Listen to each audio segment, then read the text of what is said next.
بسم اللہ الرحمن الرحیم۔ السلام علیکم دوستوں، امید ہے آپ سب خیریت سے ہوں گے۔ حضرت ابو بصیر غازی رضی اللہ عنہ 6 ہجری میں حضرت محمد صلی اللہ علیہ وسلم عمرہ کے ارادے سے مکہ معظمہ تشریف لے جا رہے تھے۔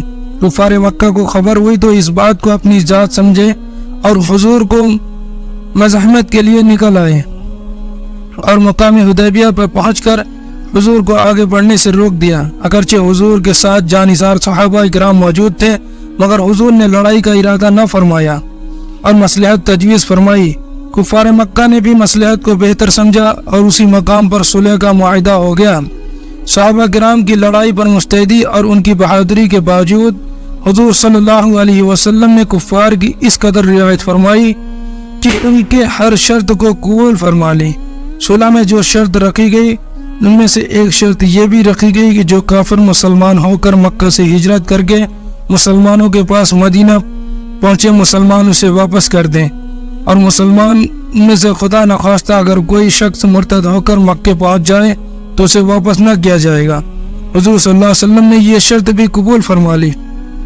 صحابہ دیکھ کر حیران تو ہوئے، مگر انہیں یہ علم تھا کہ جہاں تک نظر نبوت پہنچتی ہے ان کی نہیں پہنچتی۔ چنانچہ معاہدہ ابھی ہو ہی رہا تھا کہ حضرت ابو جندل رضی اللہ عنہ ایک صحابی تھے اور مسلمان ہو جانے کی وجہ سے کافروں کے قید میں جنزیروں میں بندھے ہوئے تھے اور طرح طرح کی تکلیفیں برداشت کر رہے تھے۔ کسی طرح گرتے پڑتے مسلمانوں کے لشکر میں اس امید پر پہنچے کہ مسلمانوں میں مل کر مدینہ منورہ پہنچ جاؤں گا۔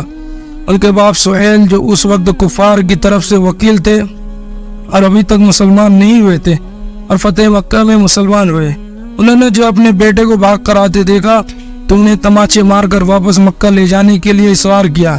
حضرت عمر نے کہا، یا رسول اللہ، ابھی صلح نامہ لکھا نہیں گیا ہے، اس لیے ابھی پابندی کس بات کی؟ آپ صلی اللہ علیہ وسلم نے فرمایا کہ عمر، کیا زبان سے کہہ دینا کافی نہیں ہے؟ حضور صلی اللہ علیہ وسلم نے فرمایا، ابو جندل میں حکم دیتا ہوں واپس جاؤ، اللہ تم پر رحم کرے گا۔ ابو جندل نے مسلمانوں سے فرمایا، میں مسلمان ہو کر آیا اور کتنی مصیبتیں اٹھا چکا، اب واپس کیا جا رہا ہوں۔ اس وقت مسلمان کے دل پر جو گزری ہوگی اللہ کو ہی معلوم ہے، مگر حضور کا ارشاد تھا اس لیے کوئی بول نہ سکا، اور ابو جندل واپس بھیج دیے گئے۔ اور واپس کرتے ہوئے حضور صلی اللہ علیہ وسلم نے فرمایا، اس صبر کرو، ان قریب اللہ تعالیٰ تمہارے لیے کوئی راستہ نکالے گا۔ صلح نامہ مکمل ہو جانے کے بعد ایک دوسرے صحابی ابو بصیر رضی اللہ عنہ مکہ سے ہجرت کر کے مدینہ منورہ پہنچ گئے۔ کافروں نے ان کو بھی واپس بلانے کے لیے 2 آدمی پیچھے بھیج دیے۔ حضور صلی اللہ علیہ وسلم نے حسب معاہدہ ان کو واپس کر دیا۔ ابو بصیر نے عرض کیا، یا رسول اللہ، میں مسلمان ہو کر آیا ہوں، آپ کفار کے پنجے میں مجھے بھیجتے ہیں؟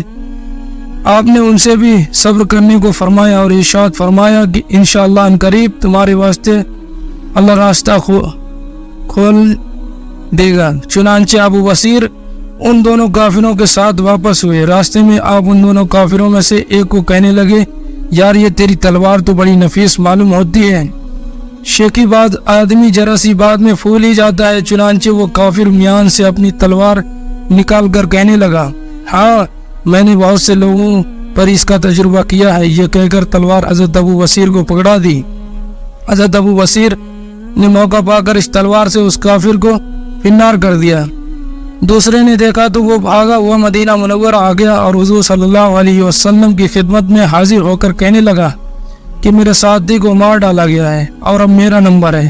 اس کے بعد حضرت ابو بصیر پہنچا اور عرض کیا، یا رسول اللہ صلی اللہ علیہ وسلم، آپ تو اپنا معاہدہ پورا کر چکے ہیں کہ مجھے واپس کر دیا اور مجھے کوئی عائد نہیں ان لوگوں میں جس کی ذمہ داری ہو، وہ مجھے دین سے ہٹانا چاہتے تھے، اس لیے میں نے یہ کام کیا۔ حضور صلی اللہ علیہ وسلم نے فرمایا، تم لڑائی بھڑکانے والے ہو۔ وہ ارشاد سے سمجھ گئے کہ حضور صلی اللہ علیہ وسلم مجھے پھر واپس کر دیں گے۔ چنانچہ ابو بصیر وہاں سے چل کر مقام عیر پر آ گئے۔ مکہ اور مدینے کے بیچ گھنی پہاڑی، وہاں ڈیرا لگا لیا۔ حضرت ابو جندل کو مکہ میں جب اس واقعہ کا علم ہوا تو وہ بھی کسی طرح مکہ سے نکل کر وہاں مقامی عیر پر آ گئے، ابو بصیر کے پاس پہنچ گئے۔ اس کے بعد پھر جو شخص مسلمان ہوتا وہی مقامی عیر پر ابو بصیر اور ابو جندل کے پاس پہنچ جاتا ہے، حتیٰ کہ وہیں ایک چھوٹی سی مختصر جماعت ہو گئی جنگل میں جہاں نہ کھانے کا انتظام اور نہ کوئی سہولت، اس لیے ان کی مشکلات تو ظاہر ہیں، مگر ظالموں کے ظلم سے پریشان ہو کر بھاگے تھے۔ اس مختصر سے جماعت نے ان کا راستہ تنگ کر دیا۔ کافروں کو جو قافلہ ادھر سے گزرتا اس مقابلہ کرتے اور لڑتے، حتیٰ کہ کفار مکہ نے پریشان ہو کر خود حضور صلی اللہ علیہ وسلم کی خدمت میں عاجزی اور منت سے اللہ اور رشتہ داری کا واسطہ دے کر آدمی بھیجا کہ اس اپنی جماعت کو مقامی عیر سے اپنے پاس بلا لیں، ہم اپنے اس معاہدے سے خود ہی تنگ ہیں۔ آپ صلی اللہ علیہ وسلم نے اس جماعت کو اپنے پاس اجازت نامہ بھیج کر اپنے پاس بلوا لیا۔ مزید ایسی ویڈیو دیکھنے اور سننے کے لیے ہمارے چینل کو سبسکرائب کریں۔ ویڈیو اچھی لگی ہو تو لائک کریں، اپنے دوستوں میں شیئر کریں۔